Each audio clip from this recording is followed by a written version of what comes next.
So from 0 to 5Ks was sort of 4:05 pace. I'm like, that's alright, that's 250.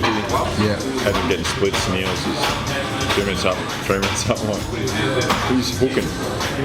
And then 6, 7, 8 were all 3:55. So I'm still going alright, feel not great, but still moving. Yeah. And then 10 was 4:47. And that hurt. I was like, wow, I'm in trouble.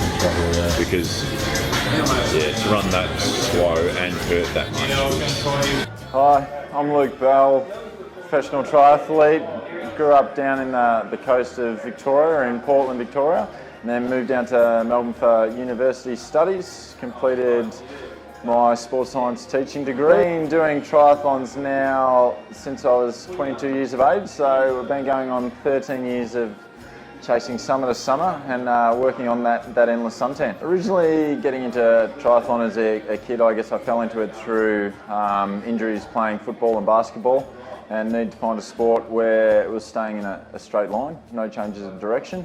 I guess I was about 17 years of age when we did one as a bit of rehabilitation, getting back into fitness. Mark and Dave on Nine's Wide World of Sport back then, and the Hawaii coverage, and wanted to do an Ironman. That was my first interaction with Ironman.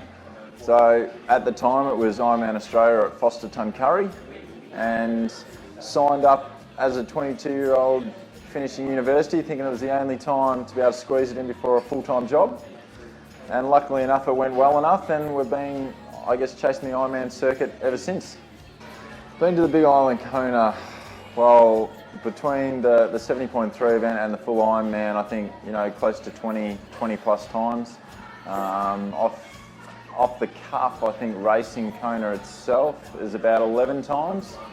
And yeah, looking forward to having last year off due to injury. The fire in the belly's back, and watching the guys there, and missing out on hanging out in the sun and the surf there. It'll be good to get back there, in 2015 and try and mix it up with the boys again.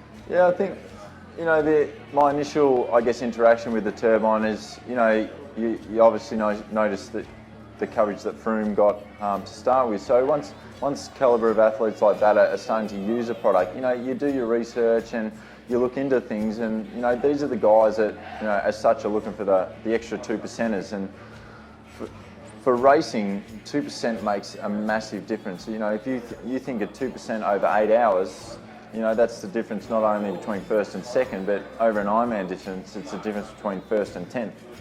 So you do a bit of research, and then obviously you notice, Bobridge was using it in his pursuit for the hour record as well, and you start to play around and sample a product. And for me, I guess the thing that I noticed the most was, it's sort of like a trigger to make sure that you're focused on breathing properly as such. You're taking in a full lung volume of air, not just once you get up near threshold, breathing in and out through your mouth, but making sure you're using, everything that's possibly available. So you're taking in that extra bit of oxygen through the nose, and as I said, it's a trigger to make sure you're taking in the full breath and then exhaling as well. And then I think the other thing I noticed mainly through racing and high intensity is, for me, I find that it opens your sinuses a lot more.